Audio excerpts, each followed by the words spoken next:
अस्सलामु अलैकुम वरहमतुल्लाहि वबरकातुहू। इन्नल हम्दुलिल्लाह नहमदुहु व नस्तईनुहु व नस्तगफिरुहु व नऊज़ु बिल्लाहि मिन शुरूरि अनफुसिना व मिन सय्यिआति अमालिना मन यहदिहिल्लाहु फला मुदिल्ल लहु व मन युद्लिल फला हादिय लहु व अशहदु अन ला इलाहा इल्लल्लाहु वहदहु ला शरीका लहु व अशहदु अन्ना मुहम्मदन अब्दुहु व रसूलुहु सल्लल्लाहु तआला अलैहि व अला आलिहि व सहबिहि व सल्लम तस्लीमन कसीरा। अम्मा बाद फ़क़द क़ाल इमामुल बुख़ारी रहमहुल्लाहु तआला बाबुल असीर अविल गरीम युरबतु फ़िल मस्जिद। क़ाल हदसना इसहाक़ इब्न इब्राहीम क़ाल अख़बरना रौहुन व मुहम्मद इब्न जाफ़र अन शुअबत अन मुहम्मद इब्न ज़ियाद अन अबी हुरैरत अन नबी सल्लल्लाहु अलैहि वसल्लम क़ाल इन्न इफ़रीतन मिनल जिन्न तफ़ल्लत अलैयल बारिहा औ क़ाल कलिमतन नहवहा लियक़्ता अलैया अस्सलाता फ़अमकननी अल्लाहु मिन्हु फ़अरदतु अन अर्बितहु इला सारियत मिन सवारिल मस्जिद हत्ता तुस्बिहु व तंज़ुरु इलैहि कुल्लुकुम फ़ज़करतु क़ौल अख़ी सुलैमान अलैहिस्सलाम रब्बिग़फ़िरली व हब ली मुल्कन ला यंबग़ी लि अहदिन मिन बादी इन्नका अंतल वहाब। क़ाल रौहुन फ़रद्दहु ख़ासिअन। सम्मानित दीनी भातृमंडলী, আল্লাহ রাব্বুল আলামিনের প্রশংসা এবং প্রিয় নবী সাল্লাল্লাহু আলাইহি সাল্লামের উপর সালাত ও সালামের পর আজ শনিবার 26 জিলকাদা 1443 হিজরি মোতাবেক 25শে জুন 2022 আমাদের ধারাবাহিক আলোচনা সহিহুল বুখারীর এই সময়টা হজের আগে আমরা প্রতি জুমাবারে, শনিবারে আর মঙ্গলবারে এই 3 দিন সপ্তাহে বুখারী দর্সটা করব বিশেষ কারণে, যাতে করে একটা জায়গায় আমরা পৌঁছে যেতে পারি হজের আগে আগে। আল্লাহ তৌফিক দান করুন। আল্লাহ রাব্বুল আলামিনের কাছে দোয়া করি সহিহ বুখারীকে ওইভাবে পরিপূর্ণ এই সহিহ বুখারীর খেদমতের এবং তার শারহ ব্যাখ্যা করার তৌফিক দান করেন, যেমনভাবে আল্লাহ তৌফিক দিয়েছেন কোরআনে কারীমের 2 বার করে আমরা তাফসীর করার। আলহামদুলিল্লাহ, একবার পিস টিভিতে পুরো 30 পারা, আর একবার দীর্ঘ 10 বছর প্রতি জুমাবারে ইসলামী সেন্টার দাম্মামে। আলহামদুলিল্লাহ, আল্লাহ কবুল করেন। কিন্তু সহিহ বুখারীর জন্য যথেষ্ট সময়ের প্রয়োজন রয়েছে। আল্লাহ যেন হায়াতে, সুস্থতায় এবং আপনাদের আমাদের সকলের সার্বিক জীবনে বরকত দান করেন। হাদিস এবং তার আগে অধ্যায়। আজকে পর্ব নম্বর সলাতের 18 নম্বর, আর ইমাম বুখারী রাহিমাহুল্লাহর কিতাবের অধ্যায় নম্বর হচ্ছে 75। বিষয়বস্তু বলছেন বাবুল আসির। এই অধ্যায় হচ্ছে বন্দি সম্পর্কে, কায়দি সম্পর্কে, আবিল গরিম অথবা কোনো ঋণগ্রস্ত ঋণী ব্যক্তি সম্পর্কে, ইউরবাতু ফিল মসজিদ, মসজিদে বেঁধে রাখা, অর্থাৎ কোনো বন্দিকে, কয়েদিকে, আসামিকে, অপরাধীকে অথবা কোনো ঋণী ব্যক্তিকে ঋণ দিচ্ছে না বা দিতে পারছে না, প্রয়োজন বোধে মসজিদের খুঁটিতে বেঁধে রাখা জায়েজ কি না। এখন প্রয়োজন নেই, কারণ এখন জেল হাজত আছে। অপরাধীকে বেঁধে রাখার জন্য কাস্টডি আছে, জেল আছে, তাই না? প্রশাসনের বিভিন্ন দফতর আছে, সেখানে তাদের রাখার জায়গা আছে বন্দি করে। কিন্তু রাসূলুল্লাহ সাল্লাল্লাহু আলাইহি ওয়াসাল্লামের আমলে ছিল না, মসজিদেই সব কিছুই হইত। এমন কোনো ব্যবস্থা, জেলখানা ছিল, হাজত কাস্টডি ছিল না। এটা শুধু নবী সাল্লাল্লাহু আলাইহি ওয়াসাল্লামের জামানার সাথে খাস না, যে কোনো সময় এরকম পরিস্থিতি তৈরি হতে পারে। ইসলাম সারা বিশ্বের মানুষের জন্য এসছে। এমন এলাকা মানুষ বসবাস করে যেখানে বন্দিকে মসজিদে রাখা ছাড়া আর কোনো জায়গা নেই। অপরাধীকে ধরে রাখার জায়গা হচ্ছে মসজিদ। জি, সুতরাং ইসলামের বিধিবিধান সর্বকালের জন্য, সর্বস্তরের মানুষের জন্য এবং সর্বস্থানের জন্য। জি, জায়েজ কিনা মসজিদে আসামি বেঁধে রাখা? হাদিস প্রমাণ করবে যে জায়েজ, প্রয়োজনে জায়েজ। মুসলিম আসামি তো জায়েজ, অমুসলিম প্রয়োজনে জায়েজ, এটাও জেনে রাখুন। হাদিস দেখুন, হাদিস সামনে আসছে অমুসলিমেরটা, মসজিদে বাঁধার, তারপরে আসছে।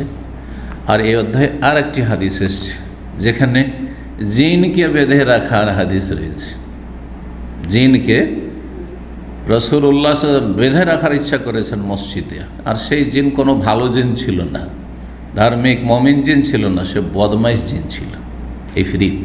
জি, বলছেন আবু হুরায়রা রাদিয়াল্লাহু তাআলা আনহু, সাহাবী বর্ণনাকারী, নবী সাল্লাল্লাহু আলাইহি ওয়াসাল্লাম ইরশাদ করেছেন বা বলেছেন, ইন্না ইফরিতাম মিনাল জিন্নি তাফাল্লাতা আলাইহাল বারিহা, একটি অবাধ্য জিন, বদমাইশ জিন আজকের রাতে, আল বারিহা গত রাতে আমার সামনে ঝাঁপ দিয়ে আসে,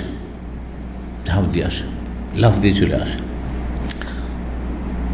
এই তাফাল্লাতা আলাইয়াল বারিহা বলেছেন, অথবা এই রকমই কোনো শব্দ বলেছেন, মানে বর্ণনাকারীর এই শব্দটি সম্পর্কে সন্দেহ যে এই শব্দটা বলেছেন না, এর অর্থ বহনকারী অন্য কোনো শব্দ বলেছেন। জি, প্রতি শব্দ অনেক আছে, তাই না? ঝাঁপ দিয়ে চলে আসলো, সামনে হঠাৎ করে চলে আসলো, আক্রমণ করতে চলে আসলো, কাছাকাছি মেলা শব্দ হইতে পারে। কিসের জন্য? নবী সাল্লাল্লাহু আলাইহি ওয়াসাল্লাম সালাত অবস্থায় ছিলেন, লিয়াকতা আলাইয়া সালাত, আমার সালাতকে নষ্ট করার জন্য, আমার সালাতকে নষ্ট করার জন্য, নামাজকে নষ্ট করার জন্য, নামাজের খুশু নষ্ট করার জন্য লাভ দিয়ে হঠাৎ করে ঝাঁপিয়ে সামনে চলে এসেছে। হ্যাঁ, ভয় দেখানোর জন্য, হ্যাঁ, যাতে করে ভয় পেয়ে যায় আর সালাতের খুশু শেষ হয়ে যায়। চিন্তা করুন, একজন মানুষের সামনে হঠাৎ করে যদি এইরকম চলে আসে তো কী অবস্থা তার হবে, পালপিটেশনে, তাই না? মানুষ হিসাবে তো সেও চেষ্টা করেছিল এই জিন শয়তান এটি করার। ফাম কানানি আল্লাহ মিনহু, কিন্তু আল্লাহ তার ওপর আমাকে ক্ষমতা দিয়ে দিলেন। আল্লাহ আমাকে তার ওপর কী করলেন? আধিপত্য বা ক্ষমতা দিয়ে দিলেন, শক্তিশালী করে দিলেন তাকে ধরার জন্য। মানে আমি ধরে ফেললাম, যেটা সাধারণ মানুষের জন্য সম্ভব নয়। জিন যদি মানুষের আকার ধরেও আসে, আপনি আমি ধরতে গেলে ধরতে পারবো না, হঠাৎ করে নিশ্চিহ্ন হয়ে যাবে, ঠিক না? কিছু দেখা যাচ্ছে না, আর অদৃশ্য হয়ে যাবে।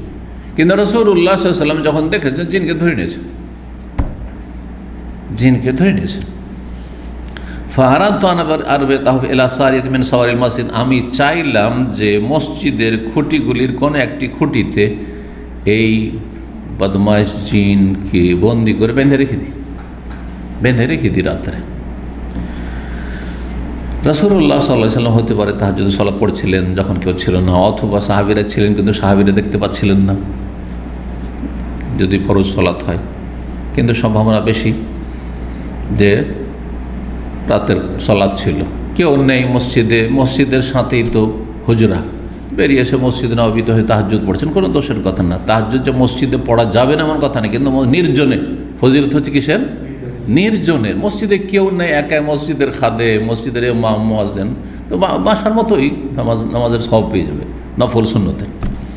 আসল উদ্দেশ্য হচ্ছে নফল সুন্নাত নামাজ ফরজ ছাড়া গোপনে পড়া, যাতে করে লোক দেখানো কিছু না চলে আসে এবং আপনাকে মানুষ খুব ভালো, অনেক ভালো এই প্রশংসা, দুনিয়ায় যেন প্রশংসা কুড়িয়ে নিলে আখিরাতে এর সওয়াব যেন কমে না যায়, এটা উদ্দেশ্য। তো চাইলেন যে বেঁধেই দিই, হাত্তা তুসবিহু, যাতে করে তোমাদের সকাল হয়, ওয়াতানজুরু ইলাইহার কুল্লুকুম, আর তোমরা সবাই দেখতে পাও। সকাল হবে দিনে, হ্যাঁ, ছেলে মেয়ে শিশু ছোট বড় সবাই তামাশা দেখতে চলে আসবে যে জিন বাঁধা আছে মসজিদে, জিন বাঁধা আছে, বদমাইশি করতে এসেছিলেন। কিন্তু কেন আমি ধরলাম না, ধরে রাখলাম না, আর বাঁধলাম না? ফাযাকারতু কাওলা আখি সুলাইমান, তখন আমি স্মরণ করলাম আমার ভাই নবী সুলাইমান আলাইহিস সালামের দোয়ার কথা। তিনি এমন একটি দোয়া করেছিলেন যে দোয়া নিজের জন্য খাস করেছেন, আল্লাহ এই বৈশিষ্ট্য এই ক্ষমতা আর কেউ যেন না পায়, আমাকে এমন একটি বৈশিষ্ট্য দাও যেটা শুধু আমার থাকে, তা আমিও যদি করে দিই তাহলে তার সমান হয়ে গেল, আমি চাই না।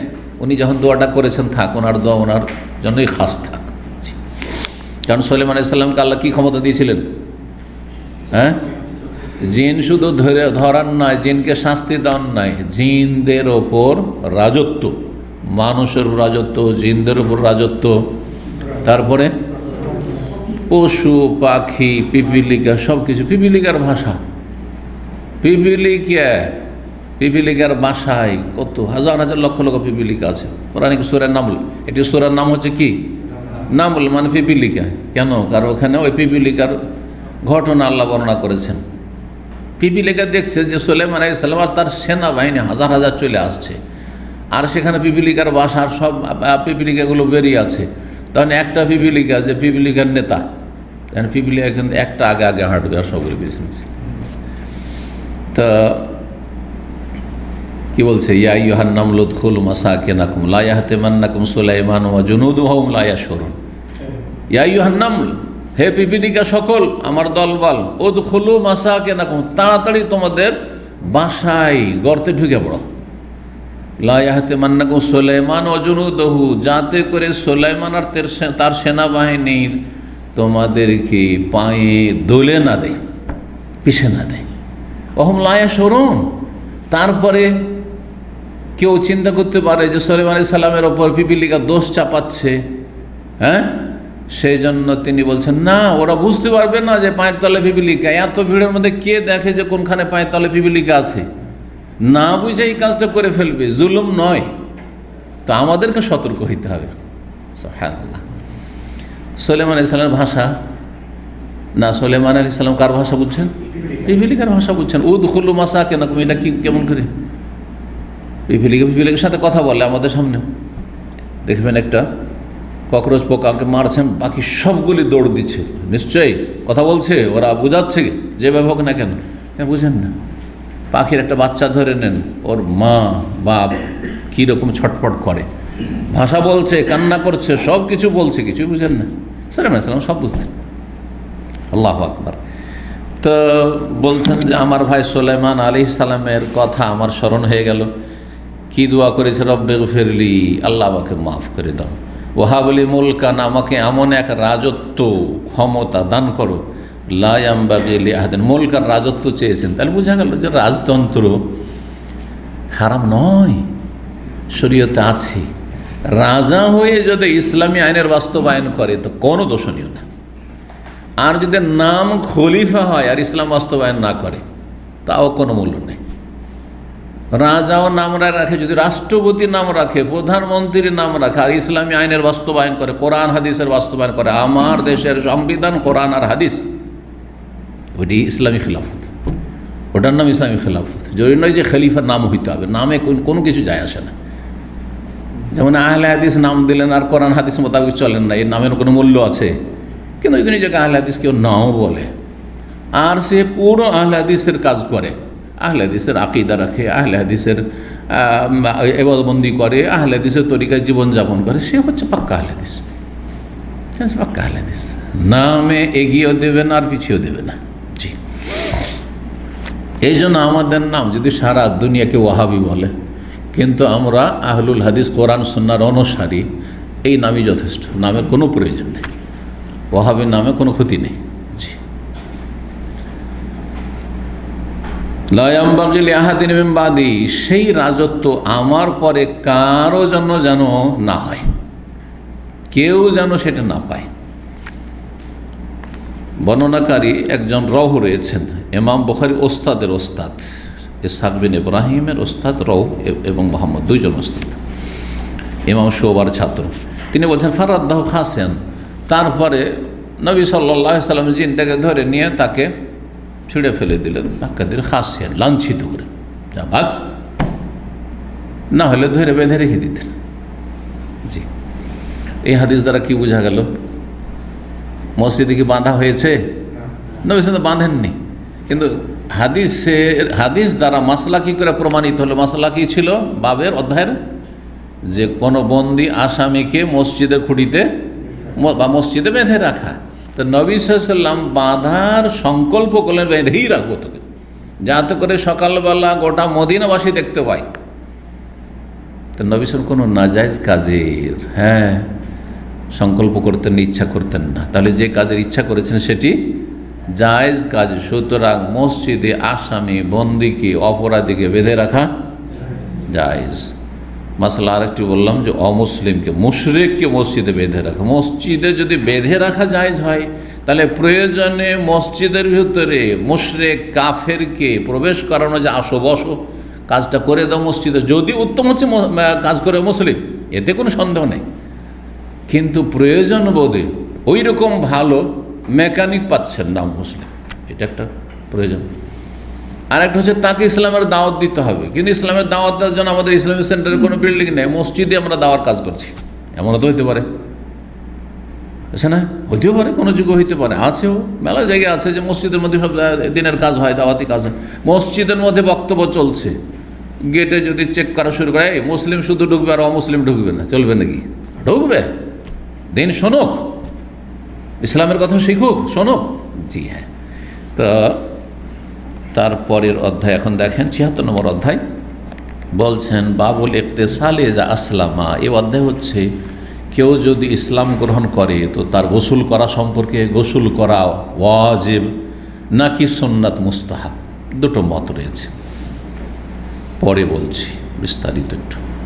ওরাবতিল আসির, আর এই অধ্যায় হচ্ছে, এই অধ্যায় তাহলে দুটো বিষয়, একটা হচ্ছে কেউ যদি ইসলাম গ্রহণ করে তাহলে তাকে গোসল করতে বলা, এর বিধান কি, গোসলের বিধান কি। নিউ মুসলিমের জন্য যেই দিন ইসলাম গ্রহণ করছে সেই সময়, ইসলাম গ্রহণের আগে অথবা ইসলাম গ্রহণের সাথে সাথে গোসল করতে বলা, এর বিধান কি একটি। দ্বিতীয় হচ্ছে ওরাবতিল আসির আইজান ফিল মসজিদ, এবং বন্দিকে, কায়দিকে মসজিদ বেঁধে রাখা, অমুসলিম বন্দি অথবা মুসলিম বন্দি যে কোনো হোক না কেন। তারপরে একটি আসার নিয়ে এসছেন, মানে সাহাবাই কেরামদের আমল, জি তাবেঈনদের আমল, এরকম একটি বিষয় নিয়ে এসছেন। আর তারপরে হাদিস নিয়ে এসছেন সনদ সহিহ বুখারী রাহিমাহুল্লাহ 462 নম্বর হাদিস। এটি বলছেন ওয়াকানা শুরাইহুন ইয়ামুরুল গরীব আন ইউহবাসা ইলা সারিয়াতিল মসজিদ। প্রখ্যাত তাবেঈ শুরাই কাজী রাহিমাহুল্লাহ তাআলা ইয়ামুরুল গরীব, তিনি ঋণগ্রস্ত ব্যক্তি, ঋণী ব্যক্তি সম্পর্কে নির্দেশ দিতেন। কি নির্দেশ দিতেন? আন ইউহবাসা ইলা সারিয়াতিল মসজিদ, মসজিদের খাম্বাই বা স্তম্ভে যাতে করে বেঁধে রাখা, বন্দি করে রাখা হয়, বেঁধে রাখা। আসামি, ঋণগ্রস্ত ব্যক্তি আসামি, জি। কখন আসামি? এক হচ্ছে দিতে পারবে কিন্তু দিচ্ছে না, তাহলে সে অবশ্যই আসামি এবং তাকে ধরে বন্দি করার ন্যায্য অধিকার রয়েছে। কথা বোঝা গেছে না? টালবাহানা করছে, যে টাইমটা দেওয়া হয়েছিল টাইম লিমিট পার হয়ে গেছে, 6 মাস, 1 মাস, 2 মাস দেওয়া হয়েছে, তা পার হয়ে গেছে, তাহলে বন্দি করার হাদিসে রয়েছে, বন্দি করার অধিকার রয়েছে।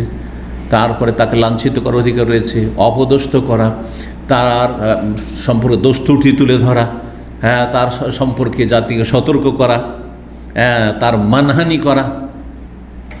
যদি সচ্ছল ব্যক্তি হয়, টাল বাহানা করে, লাইয়ুল ওয়াজেদি, হাদিসটা শুনিয়ে দিই আপনাদের, লাইয়ুল ওয়াজেদি, সচ্ছল ব্যক্তি কিন্তু টাল বাহানা করছে, টাকা দেয় না, দেবো দিচ্ছি। ইহিল্ল ইরজাহু ওয়া উকুবাতহু, তার মান সম্মান হালাল, মানে মানহানি করা, অপমান করা, অপদস্থ, গলায় গামছা দেওয়া, ধাক্কাধাক্কি করা, টাকা দে, বেঁধে রাখা, হ্যাঁ, আসামির কাঠগড়াই, হ্যাঁ, সরকারের কাছে নিয়ে যা আদালতে হাজির করে দেওয়া। সৌদি আরবে হয়, কত বন্দি জেলখানায় আছে, কথা বলছে, ঋণের জন্য এখানে আছে। তো উকুবাত, তাকে শাস্তি দেওয়া হালাল করে দেয়। কিন্তু যদি অসচ্ছল হয়, আর্থিক সংকট আছে, পারে না, তাহলে সেক্ষেত্রে আল্লাহ রাব্বুল হুকুম দিয়েছেন যে ছাড় দাও, অবসর দাও সময়ের ক্ষেত্রে, অথবা কিছু কমিয়ে দাও ইত্যাদি। জি, বিভিন্ন তার স্তর রয়েছে। তো শুরাই কাজী রাহিমাহুল্লাহ তাআলা, অনেক সাহাবায়ে কেরাম তখন ছিলেন, কুফার কাজী ছিলেন, তো আর খুব বড় কাজী ছিলেন, বড় বিচারপতি ছিলেন। যদি তার কাছে কোনো ঋণগ্রস্ত ব্যক্তিকে ধরে নিয়ে আসা হতো যে টাকা পাবো, দেয় না, তাহলে বলতেন যে মসজিদে বেঁধে রাখো। কি হুকুম দিতেন? মসজিদে বেঁধে রাখো। মসজিদে বেঁধে রাখার আরও কিছু ফায়দা আছে। মসজিদে বেঁধে রাখলে ভালো মানুষরা সবাই দেখবে যে এই লোকটা খারাপ, অমুকের টাকা দেয়নি, কত হাত ভাঙে, এটা একটা ফায়দা হলো। আর একটা ফায়দা হচ্ছে যে যদি ধরেন অনেক সময় আর্থিক সংকট আছে, কিন্তু যেভাবে তারও তো সমস্যা আছে, সেও অভাবে, তারও তো টাকার প্রয়োজন আছে, শুধু আপনারই অভাব আছে আর যে ধার দিয়েছে তার অভাব নাই। এই অনুভূতিটা কিন্তু অনেকের নেই। মনে করছে আমার অভাব আছে, ওর কি হচ্ছে না হচ্ছে আমার দেখার কি, এটা ভালো কথা নয় কিন্তু।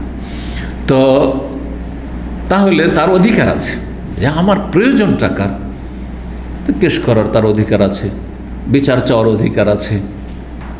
তাহলে ধরে নিয়ে আসা হয়েছে, এখন টাকা বেচারা দিতে পারে না, আর্থিক সংকটে টাকা দিতে পারে না, ওর টাকা লাগবে, টাইম পাস হয়ে গেছে, ভাই টাকা দাও, আমার টাকা এতদিনের মধ্যে দেওয়ার কথা রয়েছে। যদি এরকমটা করে তাহলে মসজিদে যদি বেঁধে রাখা হয়, এমনি একটা নির্জনে একটা রুমের মধ্যে যদি বন্ধ রাখা হয়, তো কেউ তো হেল্প করবে, কি জানবে, কয়জন জানতে পারবে?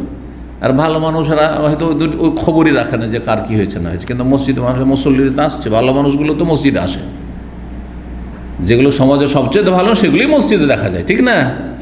তাহলে মসজিদে যখন আসবে আল্লাহর বান্দার, আল্লাহর বাদবন্দি করবে, আর দেখবে যে বাচ্চারা মসজিদে বাঁধা আছে, এরকম কিসে বাঁধা আছে, ওই যে ঋণে ফেঁসা আছে, ওই ঋণের জন্য অমুক কেস করে যে বাঁধা আছে, চলো আমরা হেল্প করি, চাঁদা দিই, চলো। তার মধ্যে একজন হয়তো সচ্ছল ব্যক্তি আছে, ছেড়ে দাও আমি দিয়ে দিচ্ছি, কে পাবে টাকা? অমুক না। বহু ঘটনা সালাফদের যুগে এরকম ঘটনা ঘটছে। আমি আল্লাহ ইয়াদাইন হই আর রাসূল আল্লাহ, নবী সাল্লাল্লাহু আলাইহি ওয়াসাল্লাম জানাজা পড়তেন না, জান সাল্লু আল্লাহ সাহেব হুকুম, জানাজা পড়ো, পড়বে না, কারণ ঋণ আছে, জিজ্ঞাসা করতেন না করতেন নবী সাল্লাল্লাহু আলাইহি ওয়াসাল্লাম। যে কেউ মারা যেত, নবী সাল্লাল্লাহু আলাইহি ওয়াসাল্লামের কাছে তখন বাইতুল মাল ছিল না, কিছু অভাব ছিল, তখন বলতেন তোমরা জানাজা পড়ো, কারণ যার ঋণ আছে ওর জানাজা আমি পড়ব না। কিন্তু যখন আল্লাহ রাব্বুল আলিফাই গনিমত ধন সম্পদ দিলেন, বাইতুল মালে কিছু ফান্ড জমা হইল, তো নবী সাল্লাল্লাহু আলাইহি ওয়াসাল্লাম বললেন যে দেখো, হ্যাঁ, তার মধ্যে যদি কোনো সাহাবী বলে দিল ইয়া রাসূলুল্লাহ, আমি ওর পুরো ঋণটা পরিশোধ করে দিচ্ছি, আপনি নামাজ পড়ান, তখন পড়িয়ে দিতেন যে ঠিক আছে, এখন তো পেমেন্ট হয়ে গেল, পেমেন্ট হয়ে গেছে, ফেঁসে নেই। তাহলে পেমেন্টও কেউ করলো না, কেউ দিল না, তো নবী সাল্লাল্লাহু আলাইহি ওয়াসাল্লাম জানাজা পড়তেন না প্রথম দিকে। পরে যখন সচ্ছলতা আসলো বাইতুল মালে, তখন কি করতেন? আনা আউলা বিল মুমিনিনা মিন আনফুসিহিম, মুমিনদের নিজের চাইতে বেশি আমি কাছের তাদের। মানে আপনি আমি যতটা আমার জন্য, আপনি আপনার জন্য যতটা মায়া করেন, দয়া করেন, তার চাইতে বেশি মায়া করেন কে? রাসূলুল্লাহ রাহমাতুল লিল আলামিন। আনা আউলা মানে আকরাব, আমি তোমাদের চাইতেও, মুমিনদের চাইতেও, নিজের ওপর মায়ার চাইতে বেশি আমি নিকটের। হিতাকাঙ্ক্ষী, আমরা যতটা আমাদের ভালাই চাই তার চাইতে বেশি ভালাই চেয়েছেন, কল্যাণ চেয়েছেন কে? রাসূলুল্লাহ। আমরা ভালাই চাই তারপর পাপ করি, তো কোন ভালাই চাইলাম, তাই না? কিন্তু নবী সাহেব চেয়েছেন যে আমার উম্মত যেন পাপ না করে, আর যদি অনিচ্ছাকৃত ভুল হয়ে যায় তো যেন সাথে সাথে তওবা করে নেয়। চেয়েছেন না চাননি? চিন্তা করেন, তাহলে আল্লাহ চেয়েছেন, তারপর রাসূলুল্লাহ সাল্লাল্লাহু আলাইহি ওয়াসাল্লাম চেয়েছেন, এটি রাহমাতুল লিল আলামিন। এমনি তাকে আল্লাহ উপাধি দেননি যে বিশ্বজাহানের জন্য রহমত, কাফের জন্য রহমত, পশু পাখির জন্য রহমত, হিংস্র পশুর জন্য রহমত। আল্লাহু আকবার, ঠিক সাল্লাল্লাহু আলাইহি ওয়াসাল্লাম। তো বেঁধে রাখা হয়তো যাতে করে মসজিদের লোকেরা কি করে, দিয়ে দিল, চলো ছেড়ে দেওয়া হয়, টাকা পেয়ে গেছে, পাওনাদার টাকা পেয়েছে, ছেড়ে দিবে না? কাজী তখন হুকুম দেবে ছেড়ে দাও। জি, 462 নম্বর হাদিস, আবু হুরায়রা রাদিয়াল্লাহু তাআলা আনহু থেকে বর্ণিত, তিনি বলেন বাসান নবী সাল্লাল্লাহু আলাইহি ওয়াসাল্লাম খাইলান কিবালা নাজদিন, নবী সাল্লাল্লাহু আলাইহি ওয়াসাল্লাম একদল অশ্বরোহী পাঠালেন, ঘোড়সওয়ার। খাইল মানে ঘোড়া, আবার খাইল যারা ঘোড়ায় চড়ে যুদ্ধ করে, অশ্বরোহী, তাদেরকেও খাইল বলা হয়, তাদেরকে মানে আসহাবুল খাইল সংক্ষেপে। জি, ঘোড়াওয়ালা। একদল অশ্বরোহীকে পাঠালেন নাজদের দিকে, কেবাল মানে দিকে, নাজদের দিকে। নাজদ কোন এলাকা? রিয়াজ থেকে শুরু করে আপনি কাসিম পর্যন্ত যত অঞ্চল রয়েছে সবগুলি নাজদ। নাজদ মানে উঁচা এলাকা, এর মধ্যে মাজমা পড়বে, জুলফি পড়বে, আলগাত পড়বে, সাকরা পড়বে, হুরাইমালা পড়বে, রিয়াজ খারজ পর্যন্ত সব এলাকার নাজদ। তাহলে নাজদ এই এলাকায় পাঠিয়েছে রাসূলুল্লাহ সাল্লাল্লাহু আলাইহি ওয়াসাল্লাম, অন্য কোনো এলাকায় নাই। জি, অনেকে আমাদের দেশে আলেম সমাজেরা আসলে ইসলামী ম্যাপ সম্পর্কে কোনো ধারণা রাখে না।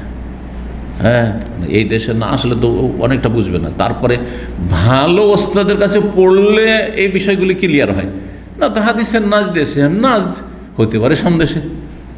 তো একজন বলে দিল যে সামদেশে পাঠিয়েছিলেন। কোথায় সামদেশ?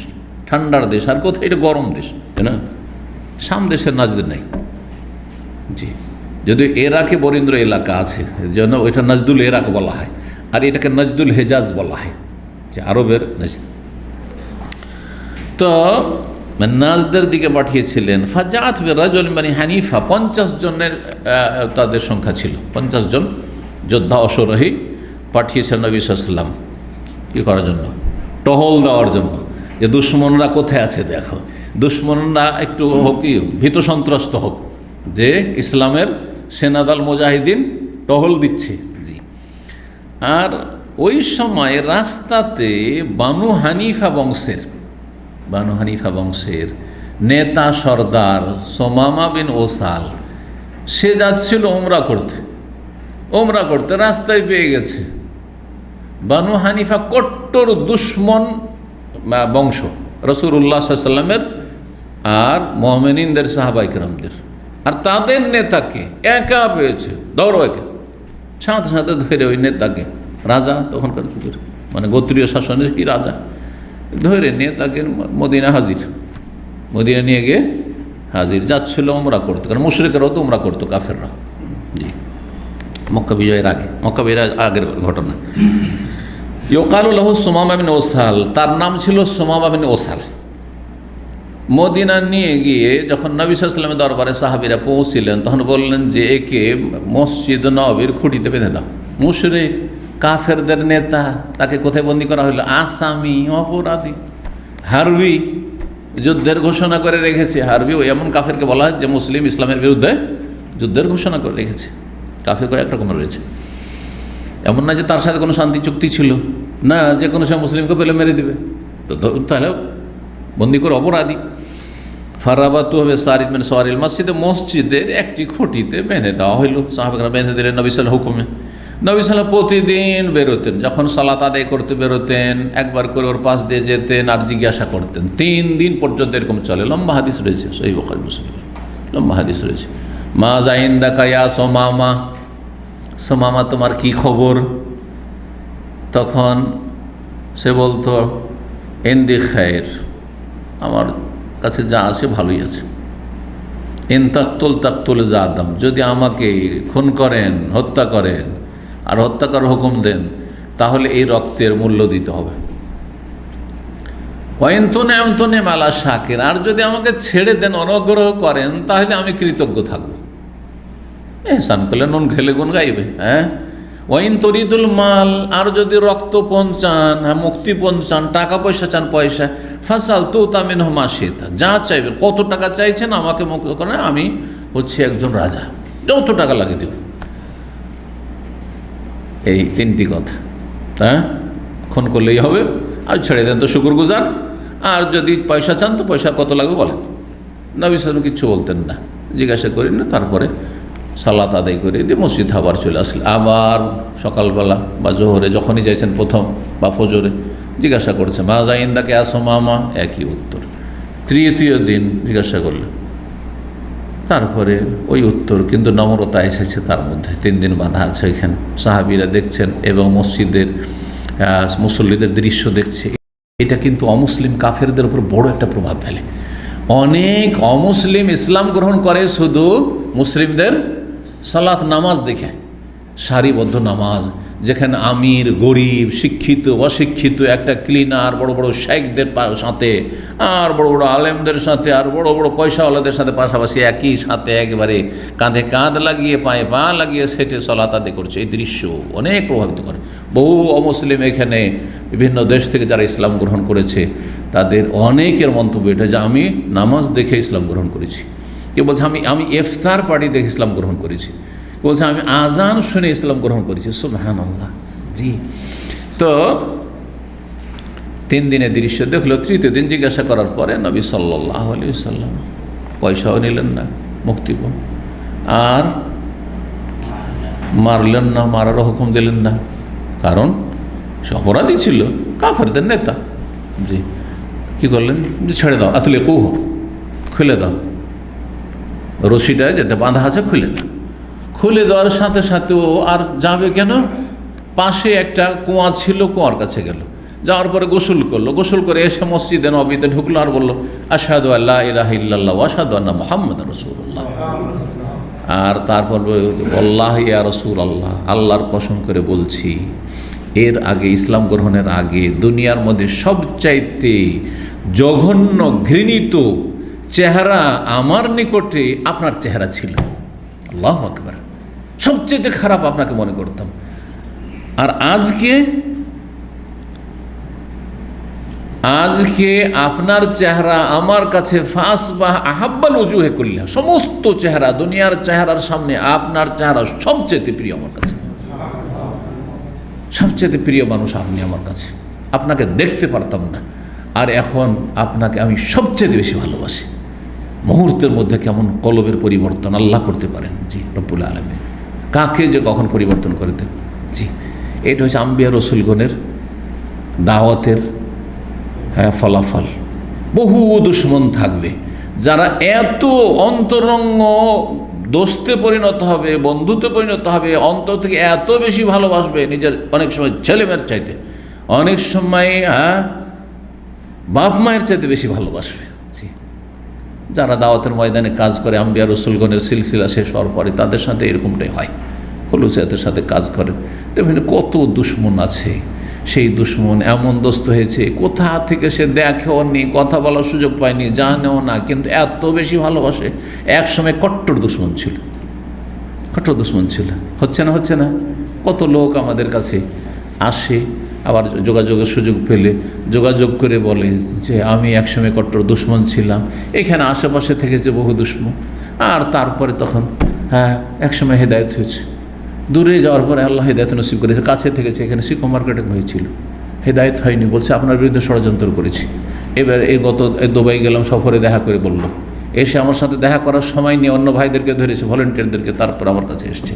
আসার পরে বলছে যে অনেক দুশমনি করেছে শেখ, আপনার সাথে একটা অ্যাপয়েন্টমেন্ট নিয়েছি ভাইদের মাধ্যমে কোনোরকম করে। অবশ্য ভাইরা আমাকে জানিয়েছে, ইনফর্ম করেছিল যে আসতে চায়, দেখা করতে চায়, পারমিশন দেবো কি না। আমি অসুবিধা নেই, ঠিক আছে, অফিসে যখন বক্তব্য শেষ করে বসবো, নিয়ে আসবো।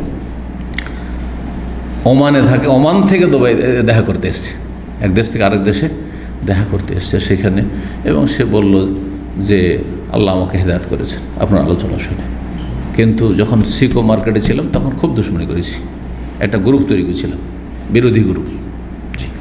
আলহামদুলিল্লাহ রাব্বিল আলামিন। তো এর ঘটনা এরকম। তারপরে কি করলেন এই ব্যক্তি, সাহাবী হয়ে গেলেন, সুমা বিন ওসাল, দুশমন সাহাবী হয়ে গেল রাসূলুল্লাহ সাল্লাল্লাহু আলাইহি ওয়াসাল্লাম। বলে ইয়া রাসূলুল্লাহ, এখন আপনি শুধু অনুমতি দেন।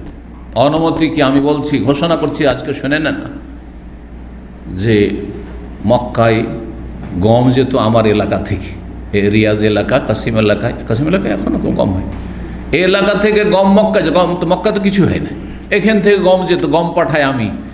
আজকে থেকে ঘোষণা করলাম মক্কায় গমের একটা দানা ঢুকতে দেবো না আমি, যতক্ষণ পর্যন্ত আপনি অনুমতি না দেবেন, আর না হলে ইসলাম গ্রহণ করবেন, একটা দানা পর্যন্ত ঢুকতে দেব না। একেবারে বয়কট করে দিল মক্কার সাথে। তখন মক্কার লোকেরা রাসূলুল্লাহ সাল্লাল্লাহু আলাইহি ওয়াসাল্লামকে ধরল যে আপনি সুপারিশ করেন, নাহলে তো আমরা না খেয়ে মরে যাবো, আমাদের বাল বাচ্চা না খেয়ে মরে যাবে। নবী রাহমাতুল্লাহি আলাইহি বলছেন, না তুমি ছাড়ো, যেতে দাও, গম তুমি সেখানে রফতানি করো, যেতে দাও। আল্লাহু আকবার। এই ঘটনা এখানে সংক্ষেপে এসছে, শোনেন। তারপরে বলছেন নবী সাল্লাল্লাহু আলাইহি ওয়াসাল্লাম ফাখারাজা ইলাইহি নবী সাল্লাল্লাহু তার কাছে গেলেন, সংক্ষেপ করে দিচ্ছি, একবার কথা এখানে শুধু বলা হয়েছে, ফাকাল আতলিকু সুমামা, যাও সুমামাকে ছেড়ে দাও। এটা তৃতীয় দিনের ঘটনা।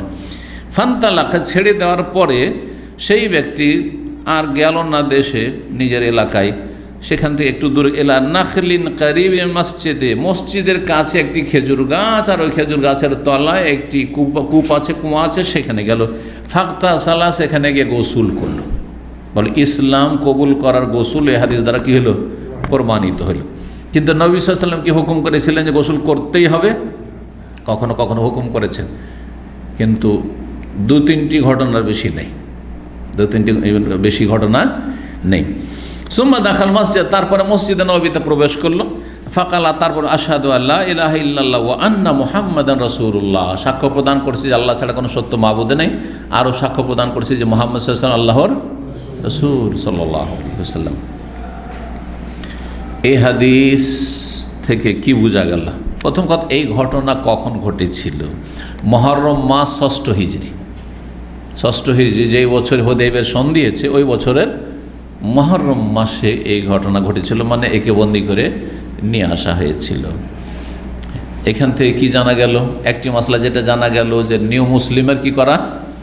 গোসল করা, নিউ মুসলিমের গোসল করা। দ্বিতীয় যে মশলাটি জানা গেল সেটা হচ্ছে বন্দিকে মসজিদে বেঁধে রাখা, কায়দিকে বেঁধে রাখা।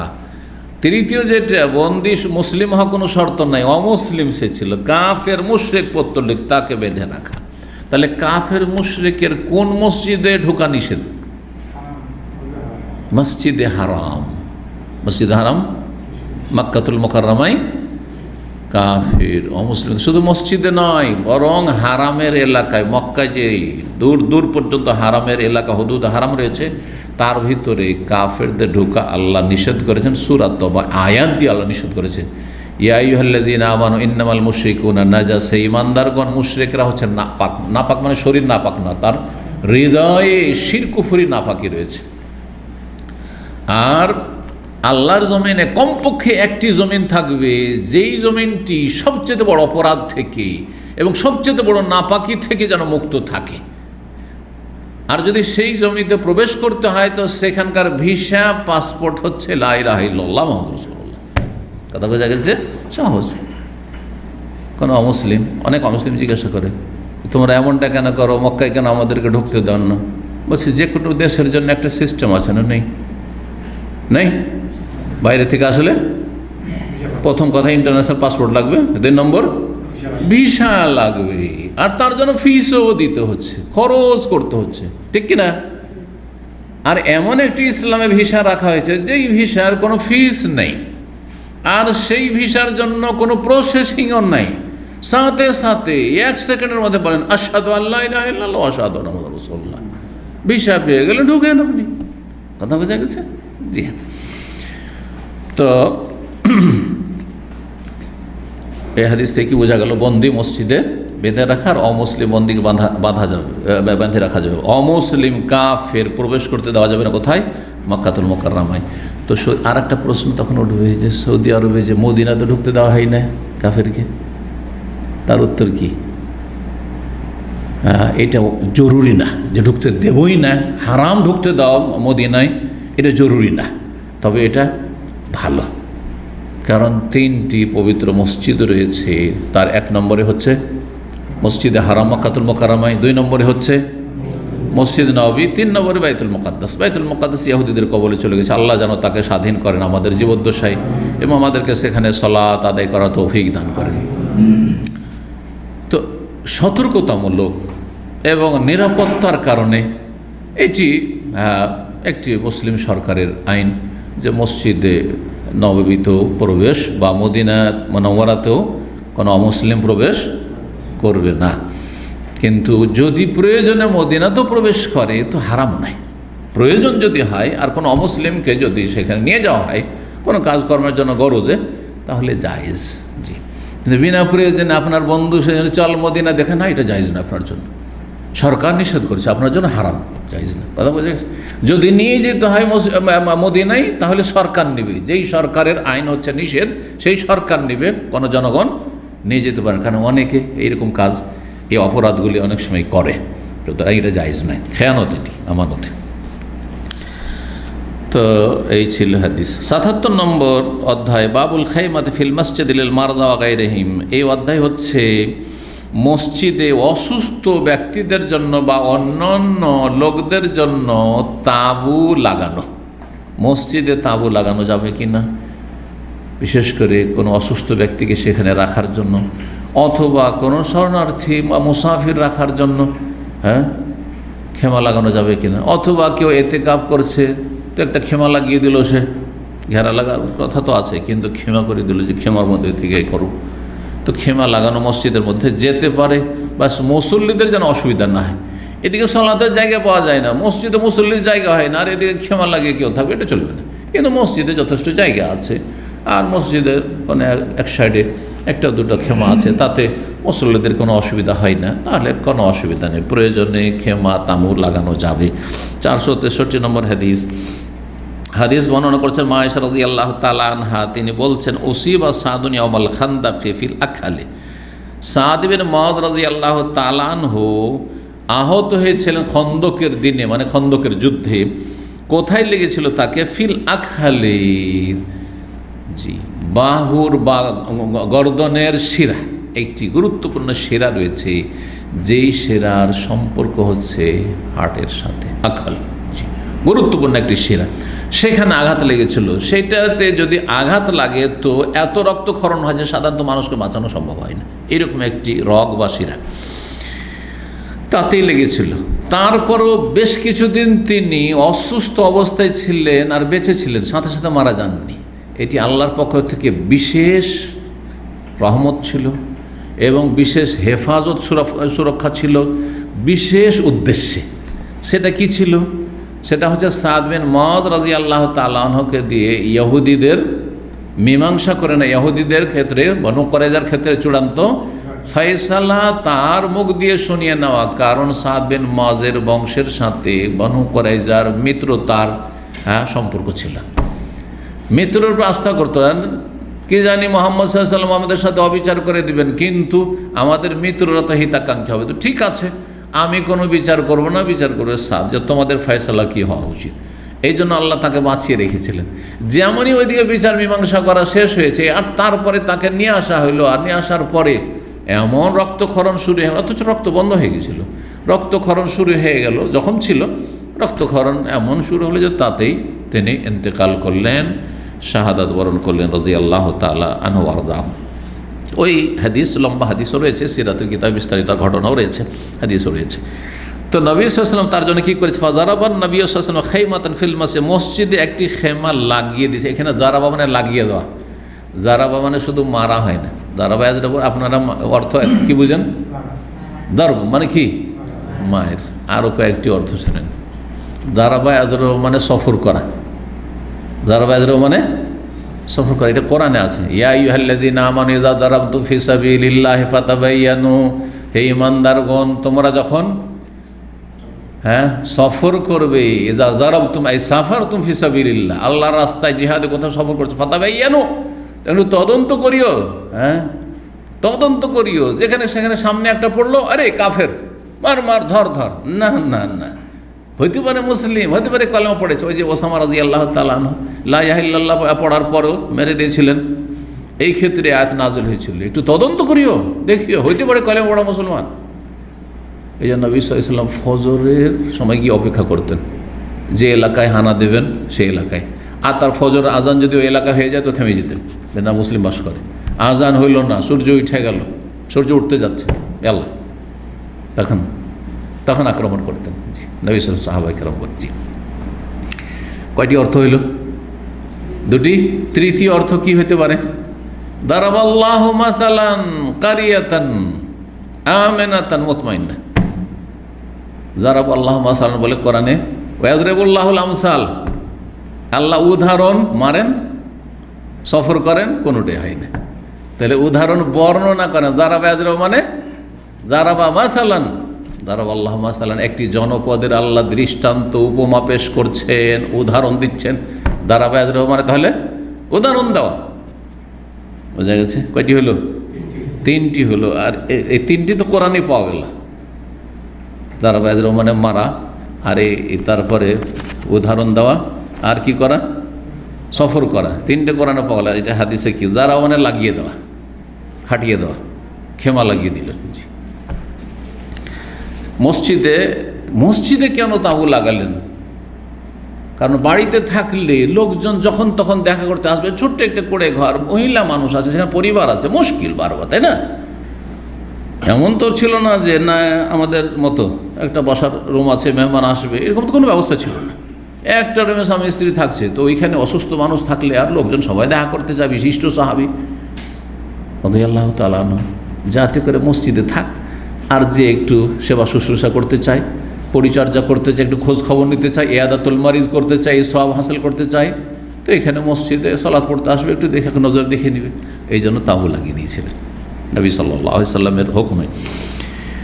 কি উদ্দেশ্যে? লিয়াউদাহু মিন করিব, যাতে কাছে থেকে তার পরিচর্যা করা সম্ভব হয়। নবী সাল্লাল্লাহু আলাইহি ওয়াসাল্লাম দেখে নিলেন, যখন যখন সালাত আদায় করতে আসেন, দেখি একটু সাদ কেমন আছে, সাদ বিন মুআয একটু দেখে নিই, সাহাবীরাও দেখে নিলেন এই কাছে থেকে। ফালাম ইয়ারুহুম ওয়া ফিল মসজিদে খাইমাতুন মিন বানি গিফার ইল্লা দামু ইয়াসিলু ইলাইহিম। মসজিদে আর একটি তাঁবু লাগানো ছিল, তাহলে এই মসজিদ নবীতে দ্বিতীয় তাঁবুও ছিল। সেটা ছিল কার? বানু গেফার বংশের একটি খেমা ছিল, তাদেরও কেউ সেখানে থাকতো, যে কোনো কারণে হয়তো বাড়ি নেই, ঘর নেই, অথবা সে অসুস্থ ছিল, চলো এখানে তুমিও থাকো, আর একটা খেমা লাগানো ছিল। সাদ বিন মুআয রাদিয়াল্লাহু তাআলা আনহু ওখান থেকে বিচার মীমাংসা করে ওই ইহুদিদের ওখান থেকে আসার পরে ওই আবার রক্তক্ষরণ শুরু হয়েছে, আবার ওই শিরা দিয়ে রক্ত বইতে শুরু হয়েছে। আর রক্ত এত বহেছে, এত রক্তক্ষরণ হয়েছে যে সেই তাঁবু খেমা থেকে ওই বানু গেফারের খেমার বহিতে রক্ত বয়ে চলে গেছে। আল্লাহু আকবার, রক্ত বয়ে চলে গেছে। যখন রক্ত বয়ে সেদিকে গেছে তখন তারা ঘাবড়িয়ে গেছে, তাই বলছেন ফালাম ইয়ারহুম ইল্লা দাম, রক্ত তাদেরকে ভীত সন্ত্রস্ত করবেছে। রক্ত দেখে তারা ভয় পেয়ে গেছে। আরে কী হয়েছে? হঠাৎ করে যদি এরকম রক্ত দেখেন ভয় লাগবে না?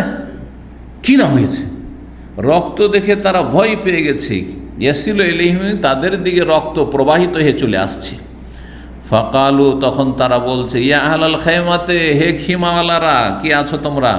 মা হাযাল্লাযী ইয়াতিনা মিন কিবালিকুম, তোমাদের দিক থেকে আমাদের দিকে কি এটা বয়ে আসছে, আমরা তো কিছু বুঝতে পারছি না, এটা আবার কি রক্তের মতো কি বয়ে আসছে? দেখা গেল ফাইজা সাদুন, সাদ বিন মুআয ইয়াগদু জুরহুহু দামান, তার জখম থেকে, ক্ষত থেকে, যে যে জখম হয়েছিল সেখান থেকে রক্তক্ষরণ হচ্ছে, রক্ত প্রবাহিত হচ্ছে। ফামাতা ফিহা, তাতেই তিনি ইন্তেকাল করলেন রাদিয়াল্লাহু তাআলা আনহু। এখান থেকে অধ্যায় কি ছিল? মসজিদে তাঁবু লাগানো কোনো অসুস্থ ব্যক্তির জন্য অথবা যে কোনো ব্যক্তির জন্য প্রয়োজনে। জি, মসজিদের যারা দায়িত্বশীল তারা যদি অনুমতি দেয় কোনো অসুবিধা নেই। ৭৮ নম্বর অধ্যায়, বাবু ইদখালিল বাইরে ফিল মসজিদ লিল ইল্লা, কোনো প্রয়োজনে মসজিদে যদি উট ঢুকিয়ে দেয় তো জায়েজ কিনা, আর এক মাসলা। উট ঢুকানো যদি মসজিদে জায়েজ হয়ে যায় তাহলে উটকে দেখলে বেশি ভয় লাগে। নামাজের পাশে যদি উট আসে তো তোর পালপিটেশনে তো আর নামাজ পড়াই ছুটে যাবে, তাই না? কি জানি এত বড় একটা জানো যদি একটা পা চাপিয়ে দেয় তো শেষ। আর উট খুব কিন্তু বিদ্বেষী পশু, বিদ্বেষী পশু, জানেন না? জানেন না? উট এত বিদ্বেষ ধরে রাখতে পারে, যদি 20 বছর পুরানো কোনো ঘটনা থাকে আর ওর অন্তরে যদি জ্বালা থাকে, বিদ্বেষ থাকে, তাহলেও প্রতিশোধ নিয়ে নেবে। ওটা এত খারাপ। এই রহস্যের কারণে হয়তো উটের গোস্ত খেলে উজু করতে বলা হয়েছে নবী সাল্লাল্লাহু আলাইহি হাদিস, এটাও শুনে রাখবেন। উটকে যদি কেউ মারে, এখানে আরব দেশে যারা বেদুইন বা আমাদের আরব শেখেরা ভাইরা যারা আছেন তাদের কাছ থেকে অনেক ঘটনা এরকম শুনেছি। বলছে আমার আব্বা, কেউ বলছে আমার দাদা এরকম উট পুষত, আর উটকে একদিন খুব মেরেছে, খুব মেরেছে। উট তো তখন বাঁধা ছিল, কিছু করতে পারেনি, পরে কিন্তু মনে রেখেছে তুই মেরেছিস। যে কেউ আসলে নর্মালি থাকে, কিন্তু তারপর থেকে যখনই উটের পালে ও আসে তখন এরকম করে তাকায়, ওর দিকে খালি তাকায়, কখন সুযোগ পাবে ওকে খাবে, শেষ করবে ওকে। একদিন কেমন করে উট ছুটে গেছে, আর তারপরে ওকে এমন তাড়া করতে শুরু করেছে, পালিয়ে চলে যায়, পালিয়েও পারবে না উঠকে। তখন উট তো তাড়াতাড়ি ঘুরতে পারে না, আবার এরা বুদ্ধি আছে, যারা উট পুষে তাদের বুদ্ধি আছে। তখন ও শুধু ঘুরে চারিদিকে বন করে এদিক ওদিক ঘুরে, একবার এদিকে যায়, একবার ওদিকে যায়, এই করতে থাকে। বলছে তারপরেও বাঁচতে পারে। একটি ঘটনা তার মধ্যে বয়ান করছি, আর বাঁচতে পারবো না, অবস্থা খারাপ হয়ে গেছে। উট তো ক্লান্ত হয় না, মরুভূমির জাহাজ, কিন্তু তো অবস্থা খারাপ হয়ে আর চলতে পারে না, কত পালাইবে।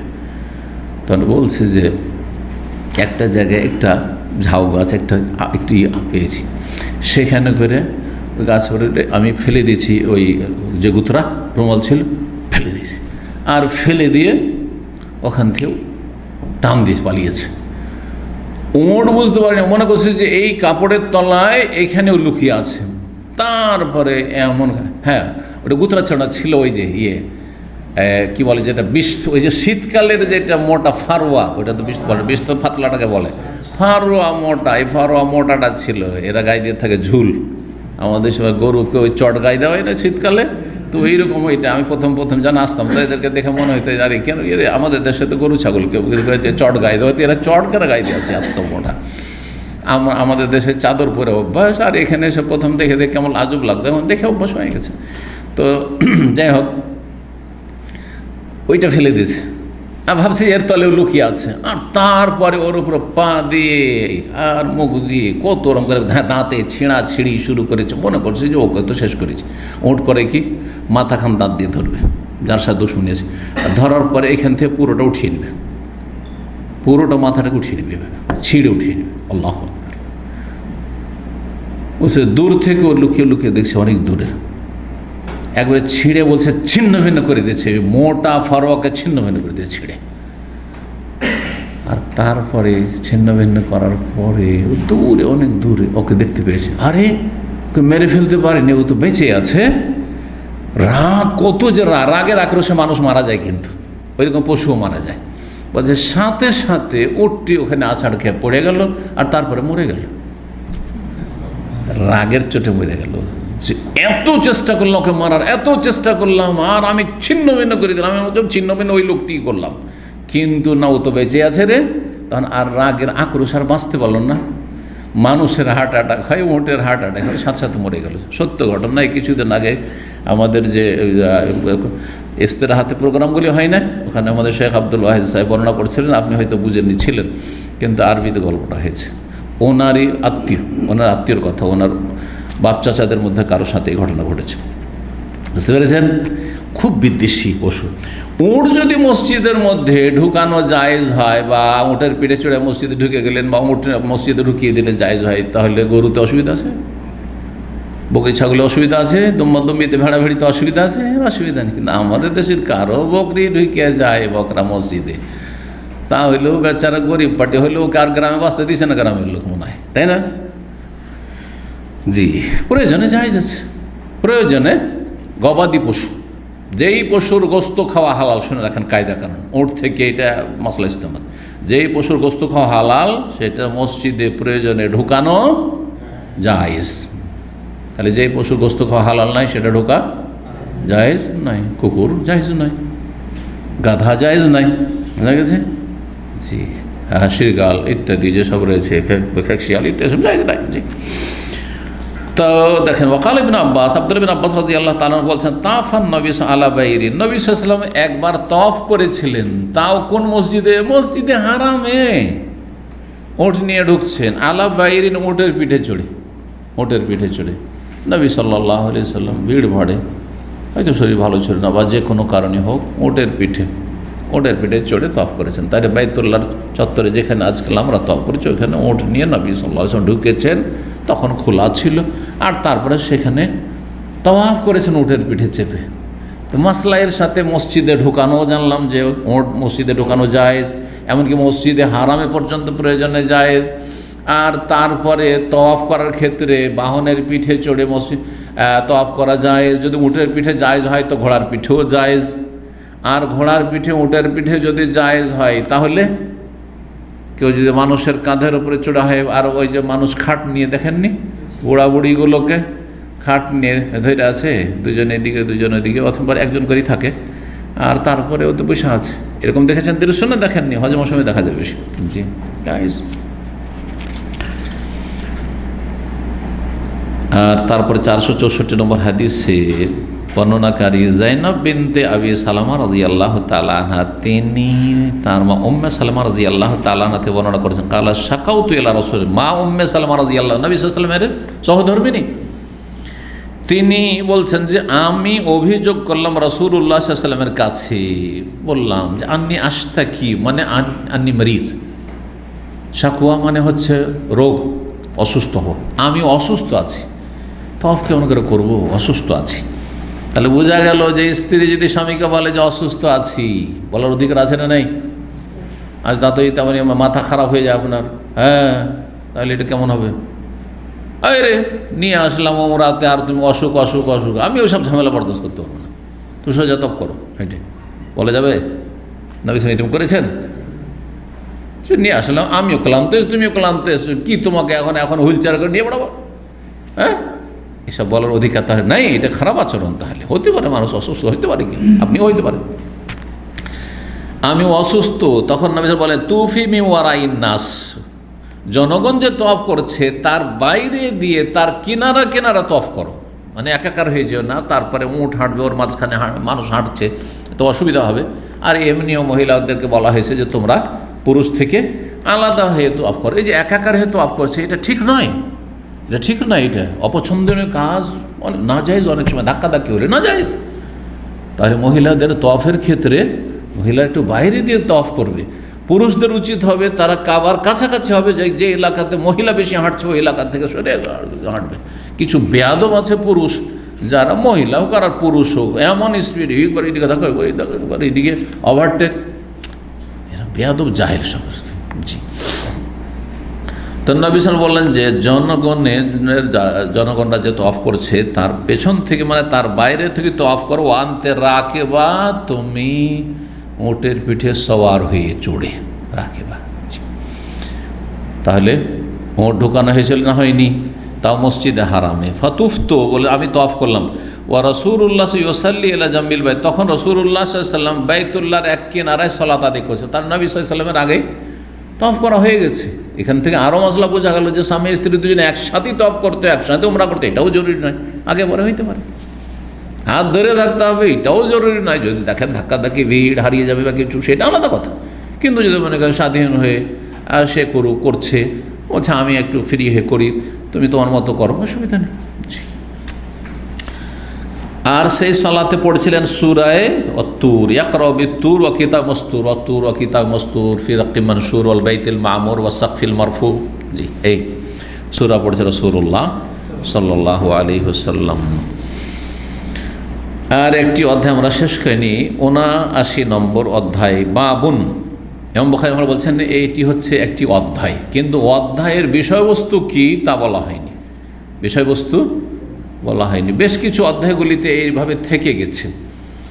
এর ব্যাখ্যা একাধিকবার আমি বলেছি যখন এরকম অধ্যায় এসছে। কী বলেছি তার মধ্যে একটি, কেউ বলেছেন যে ইমাম বুখারী রাহিমাহুল্লাহ বাব কথাটি লিখে দিতেন অধ্যায়, তারপরে খালি রাখতেন যে দেখি ওই যেই রকম হাদিস পাবো ওই হাদিস অনুযায়ী তখন অধ্যায় রচনা করব, অধ্যায় লিখব। কিন্তু হাদিস লেখা হয়েছে হয়তো, আর তারপরে ওইটা অনেক সময় লেখা হয়নি, পাণ্ডুলিপিতে ওইভাবে থেকে গেছে। এটা একটি ব্যাখ্যা। আর একটি ব্যাখ্যা হচ্ছে যে ইমাম বুখারী রাহিমাহুল্লাহ শুধু বাব কোথাও লিখে সাদা রেখে দিয়েছেন, এখানে বুঝাতেছেন আগে যে আলোচনাগুলি হইল তার সাথে সংশ্লিষ্ট বা তার কাছাকাছি কোনো বিষয় এখানে আলোচনায় আসছে। জি, কিন্তু সেম বিষয় নাই। আগের বিষয়টি ছিল মসজিদে তাঁবু লাগানো, তারপরে মসজিদে উট ঢোকা, এগুলি আলোচনা ছিল, তাই না? শেষ যেটা ছিল মসজিদে উট বা গবাদি পশুকে নিয়ে ঢোকা বা যেতে দেওয়া প্রয়োজনে, জি, বা নিয়ে যাওয়া। এখানে যে বিষয়টি রয়েছে সেটা হচ্ছে মসজিদে দিনই তালিম, দিন শিক্ষা নেওয়া। মসজিদে যদি কেউ দিন শিখে, দিন শিখায়, আর সেটা শুধু দিনে নয় রাতে, এশা পরেও যদি হয়, কারণ এশা পরে নবী সাল্লাল্লাহু আলাইহি ওয়াসাল্লাম শুয়ে যেতে বলেছেন, তার সাথে যাতে কেউ যেন সাংঘর্ষিক না মনে করে যে নবী সাল্লাল্লাহু আলাইহি ওয়াসাল্লাম তো এশা পরে শুয়ে যেতে বলেছেন আর আপনি এশা পরে দার্স করছেন, কেউ যদি বলে। হ্যাঁ, তো নবী সাল্লাল্লাহু আলাইহি ওয়াসাল্লাম এশা পরে মাঝে মাঝে কী করেছেন? দার্স করেছেন, তালিম শিক্ষা দিয়েছেন সাহাবায়ে কেরামদেরকে। তার মধ্যে একটি ঘটনা মসজিদে করেছেন আর রাতে করেছেন। জি হ্যাঁ, তাহলে মসজিদে অনেক জায়গা আছে না, মসজিদে শুধু মাগরিব পরে এশা পর কিছু করতে দেওয়া যাবে না। জি, সেগুলো তাদের আইনগত ব্যাপার হয়, তাহলে তাদের অধিকার আছে। কিন্তু যদি প্রয়োজন হয় তো এশা পরে হলে অসুবিধাটা কি? মসজিদে যদি এশা পরে 10টা 11টা পর্যন্ত যদি প্রোগ্রাম চলে তাতে অসুবিধাটা কি? তো 465 নম্বর হাদিস, সাহাবী কাতাদা রাদিয়াল্লাহু তাআলা আনহু বলছেন, হাদাসানা আনাস, আমাদেরকে বয়ান করেছেন আনাস, আন্না রাজুলাইনি মিন আসহাবিন নবী সাল্লাল্লাহু আলাইহি ওয়াসাল্লাম, নবী সাল্লাল্লাহু আলাইহি ওয়াসাল্লাম সাহাবায়ে মধ্য থেকে দুইজন সাহাবী, একজনের নাম ছিল আব্বাদ বিন বিশর আর আরেকজনের নাম ছিল ওসাইদ বিন হুযাইর, প্রখ্যাত সাহাবী আনসারী। আব্বাদ বিন বিশর নাম ছিল আব্বাদ, কিন্তু বাংলা অনুবাদে যিনি অনুবাদ করেছেন একজন শাইখুল হাদিস। কিন্তু আমাদের দেশের অনেক শাইখুল হাদিসদের এসব নাম সম্পর্কে অনেক ভুল থেকে গেছে। উল্টে হয়তো ওস্তাদ দিয়ে পড়েছেন, ওইরকম করে রেখে দিয়েছেন, কিন্তু ভালো করে তদন্ত তাহা কি করে পড়েনি। আব্বাদকে তিনি লিখেছেন ওবাদ। ওবাদ কোনো সাহাবীর নাম ছিল না, ওবাদা ছিল, শেষে গোলতা দিয়ে ওবাদা ইবনে সামদ। ওবাদা ইবনে সামদ প্রখ্যাত সাহাবী, আনসারী সাহাবী, সাহাবীদের সর্দার তিনি ছিলেন খাজরাজের। ওবাদা ইবনে সামদ ঠিক আছে, কিন্তু ওবাদ বিন সামদ না, ওবাদ বিন বিশর না, আব্বাদ বিন বিশর। আব্বাদ বিন বিশর।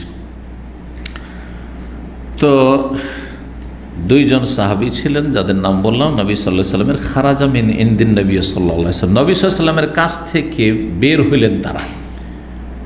রাত গভীর হয়ে গেছে, এসা পরে তারা দিনের শিক্ষা নিয়েছেন, দেরি হয়েছে। নবী সাল্লাল্লাহু আলাইহি সাল্লাম আলোচনা করছিলেন। ফি লাইলাতিন মুজলিমা, রাতটি ছিল বড়ই অন্ধকার রাত। অন্ধকার রাত, চাঁদনি ছিল না। গ্রাম অঞ্চলে আমরা চাঁদনির রাতে খুব আমোদ ফুর্তি করে খেলাধুলা করেছি ছোটোকালে, কিন্তু অন্ধকার রাতে মাগরিবের একটু পরে আর বাড়িতে বেরোলো না, ভয়ে। কি জানি কোথায় কী আছে, পায়ের তলে যে কী থাকে। এক তো জিন শয়তানের ভয়, ভূতের ভয় দেশে, কারণ এইসব ভয়গুলো আগে ছিল আরও বেশি। আর তারপরে সাপ বিচ্ছুর ভয়, সাপের দেশ। আল্লাহ হেফাজত করেন। এই যে বর্ষাকালে আর এই যে বন্যাতে আল্লাহ হেফাজত করেন মুসলমানদের।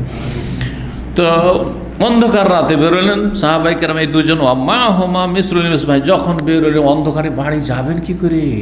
চোখের সামনে আঙুল নিয়ে এসে দেখা যায় না, এত গভীর অন্ধকার। কি করে বাড়ি পৌঁছবেন বুঝতে পারেন না যে কোন দিকে বাড়ি আছে, কোন রাস্তায় কী আছে, কোথায় আছে না আছে। তো হঠাৎ করে তাদের কেরামত প্রকাশ পেয়ে গেল। আল্লাহ তাদেরকে কেরামত দিয়ে সম্মানিত করলেন। কি?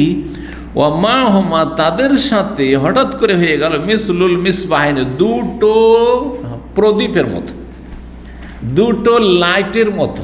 টর্চ লাইট যেমন হয়, আজকালকার লাইট বাতি, আজকাল তো আরও উন্নত হয়েছে।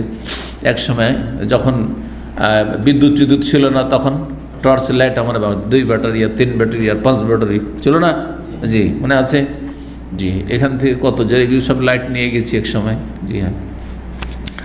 তো দুটো ল্যাম্পের মতো বা লাইটের মতো হয়ে গেল সামনে। যদি আনে বাইনা, তাদের সামনে যেন আলো করছে, লাইট ফোকাস দিচ্ছে, রাস্তা ক্লিয়ার। মসজিদে নবীতে বের হইতে হইতে চিন্তা করছেন কেমন করে বাড়ি পৌঁছিব। আল্লাহু আকবার। ফালামাফ তারা কাত, বেশ কিছু দূর যাওয়ার পরে দুজনের বাড়ি দুদিকে, একজন এদিকে যাবে একজন ওইদিকে। এখন কি হবে? দুটোতে একসাথে লাইট ছিল। লাইট তার নিজের হাতে নেই যে চলো তুমি একটা লর আমি একটা নিই, সামনে লাইট, এমনি লাইট, যে লাইট নিজের হাতেও নেই, ক্ষমতাতে নেই। তখন চিন্তা করছেন যে দুইজন দুদিকে কেমনি কি করব।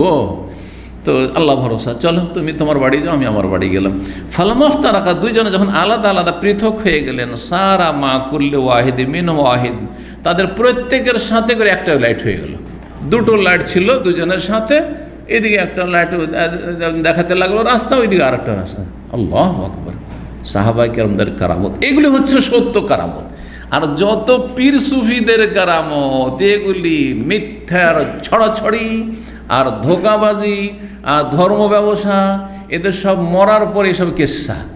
বেঁচে থাকা অবস্থায় কোনো কেরামতি দেখতে পেলাম না। এখন দেখতে চাই কেরামতি। যত পীরগুলি আছে সব গিয়ে সিলেটে কেরামতি দেখায়। জি, কেরামতিতেই তারা তাদের কেরামতির কেসা আছে। গামছার ওপর হাঁটছে, গামছা বিছিয়ে, যায় নামাজ বিছিয়ে নদীতে কি করছে? নামাজ পড়ছে।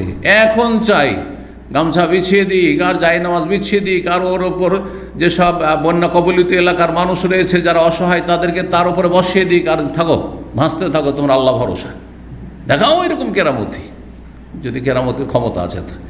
আল্লাহ যেন এইসব ধোঁকাবাজদের অনিষ্ট থেকে হেফাজত করে। তো এখানে আজকের আলোচনা শেষ করছি। আল্লাহ রাব্বুল আলামিন যেন আমাদের নেক আমলের তৌফিক দান করেন, আল্লাহ আমাদের উপকারী জ্ঞান দান করেন, এবং আল্লাহ রাব্বুল আলামিন সঠিক দিন বুঝার এবং মেনে চলার তৌফিক দান করেন। ওয়া সাল্লাল্লাহু ওয়া সাল্লাম আলা নবিয়িনা মুহাম্মদ ওয়া আলা আলিহি ওয়া সাহবিহি আজমাইন।